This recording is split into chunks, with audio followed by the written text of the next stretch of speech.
to another episode of Scene Ready Yaad Reviews. I'm Simon the Writer and I'm here with Rachid the Guna. No, the top league, the top leagues in Jamaica have started, and we're not talking about the Beer Belly League. I mean the Red Stripe Premier League. Right, we're talking about Manning Cup and the Costa Cup. Schoolboy football. Sad but true. Sad but true, but let's get into it. First thing, a few big wins, a few shockers. Yeah, definitely. And one of the shockers was JC won, Stats won. What happened there? Now, I was watching this game, and one of the things that I realized is that Tyreek McGee, JC's number 10, their talisman, they depend on him too much. Right. Every time they get the ball, they're looking to pass it. And it's one of those things where we know JC has talent from all over. Yeah. Right? And if they keep depending on Tyreek McGee alone, they're going to have these problems. Now, mind you, you'll find another team that wants to beat them, may attack them and open up the game. But these other schools that feel like they can't do anything else, they're going to park the bus. Right. A 1-1 is a win for Stats. True. Trust me. And for JC, who has not lost a match in 4 years, I think, in the Manning Cup. Not lost a match. That is impressive. Very impressive. Very impressive. Right? And for that to be the case, right, they need to find spread tactics. They need to put other players into the game. Not to say that they don't ever pass to anybody else. Right. But it's obvious that everything goes to Tyreek McGee. Other big wins that we have out there. Zone D, which many people consider the zone of the group of it. St. George's College, you have they played. Then when today they played Tarrant and dropped 7 on them. 7-0 at Winchester That Park. is very impressive, given this is a new team. Or a young team. Yeah, and it's somewhat new too, because Marcel Fuzzy-Gill said that they retained about 30% of the squad from last season, because you had players leaving like Alex Marshall, age ruled him out of this season's competition, and the rest of the competitions going forward. For sure. And they had a bunch of new players. They had some KC players, 3 players that represented KC last season came over today and played well. You have that youngster Romario Harding, I think his name is. Romario Harding, that's a Georgian. He scored twice today, so big ups to him and big ups to the team for looking like they haven't lost a step. One thing that I do like, that even though they might have these new players, one thing that I know about Georges is that they always have a core that moves their way up. So they have certain players from the Colts team, from the under 14 to the Colts to right. Right. And Bertis is known to use a lot of Colts players in the season for Manning Cup, and then drop them down to Colts later on. Yeah. So you find that these players coming up from Colts have a few Manning Cup games under their belt. For example, Gregory Messam, when he was of Colts age, or even the first year after Pepsi, he played like 2 or 3 games for Manning Cup, dropped back down to Colts. By the time he made it to Manning Cup, as we know, Gregory Messam was one of the top players. True. So I think this experience helped. Wolmer's also winning, KC also winning. These are teams to watch. And by big scores as well. Big scores. Got an 8-0 win. KC had a 6-0 win over Spanish Town. Yes. And what I think these teams are doing is separating themselves. Right? So we're going to find that these bigger matches or closer matches will be when the Giants meet up in the next round. But right now, George is winning 7-0 on the first game. Is a very good look, I think. Da Costa Cup.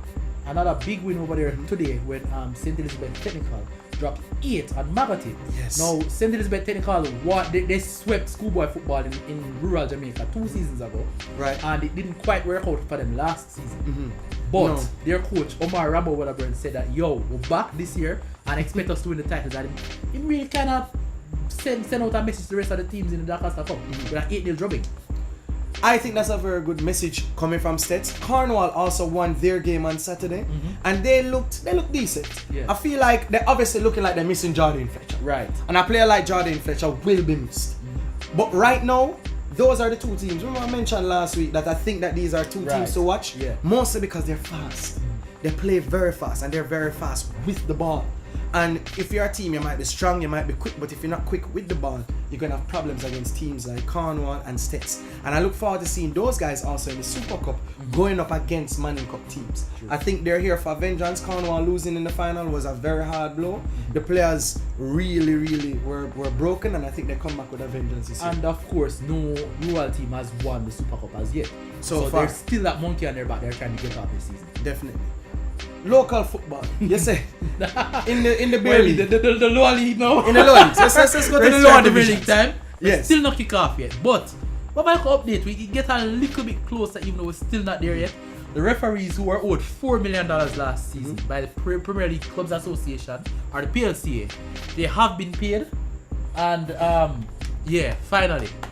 But Montego Bay United still have some growth because them still want them grants that them say, yo, yeah, we got some money last year. This is what Moby is saying, but it wasn't as much as the rest of the league. And now the Professional Football Association of Jamaica has said that they're standing back and letting JFF deal with PLCA about paying them. So until this get resolved, we're still not going to have any RSPL, and until the presidential election, which comes up this weekend, we're still not getting any RSPL. But I want to know your thoughts on the presidential election, Michael Ricketts versus Stuart Stevenson. Any early predictions? I'll be very blunt. I don't care. I don't care. Because here's what. At the end of this all in Rashid, you and I both know nothing better than that interview. Many people who have been interviewed have been fired. True. Because they put on that show before, and then when the time comes. Because here's what, at the end of the day, you know what it comes down to? Money.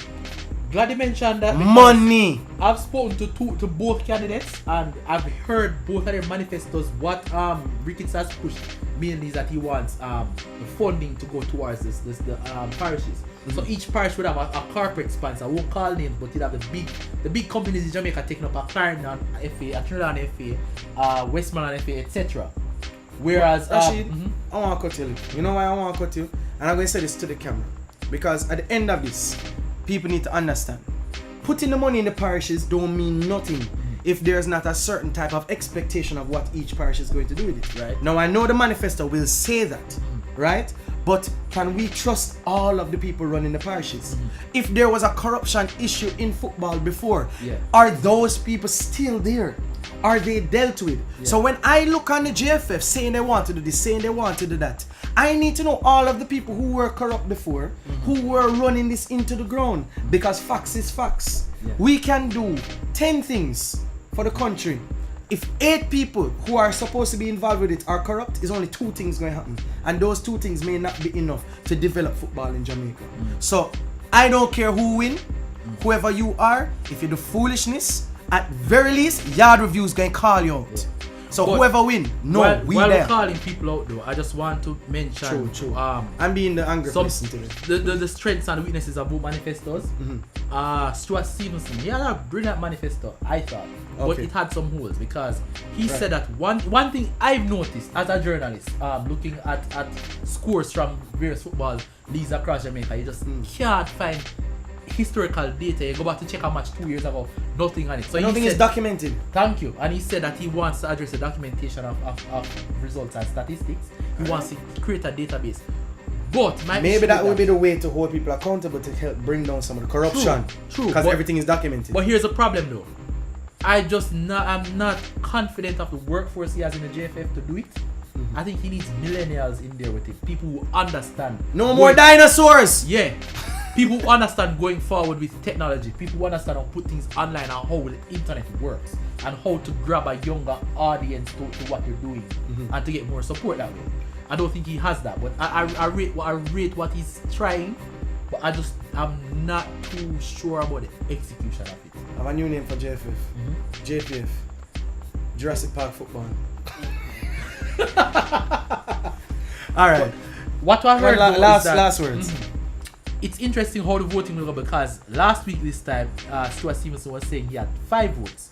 He essentially needs 7 out of 13 votes to win. Right. It has been rumored that he actually managed to pull 2 more of the parishes to his side. We don't know who those parishes are or if it's true. Michael Ricketts says he's not worried about it because he's confident that the ideas he's brought has convinced those votes. But with all the backing I see behind Stuart Stevenson, financial backing, you have people like PB Scott, who's the private sector organization of Jamaica chairman. You have Peter Moses, you have Donovan White of Flow, you have Crenshaw Boxhill, former JFF president. Let's not and a lot of other big name money people behind him. So if they still consider them have money, it might actually have convinced some parishes to go with it. So well, it's interesting coming down to the last day. Yeah, this weekend we have a lot to follow and then a lot to talk about next week. So definitely we will talk about the results of that on Yaad Reviews. Please don't forget, subscribe, share, like. Yo, the And Yaad leave your man. comments. Leave We wanna know what you comments. think too. Yaad man them, we need a voice. Let Yaad reviews be how we get that voice out there. Don't let them get away with these things. We need to help fix football, if it's even by talking on a YouTube channel. So with that, we're signing out. Big up yourself. Scene Red, Yaad Reviews. I'm Simon the Writer. Rachid Guna. Big up. Lock off that Pierce.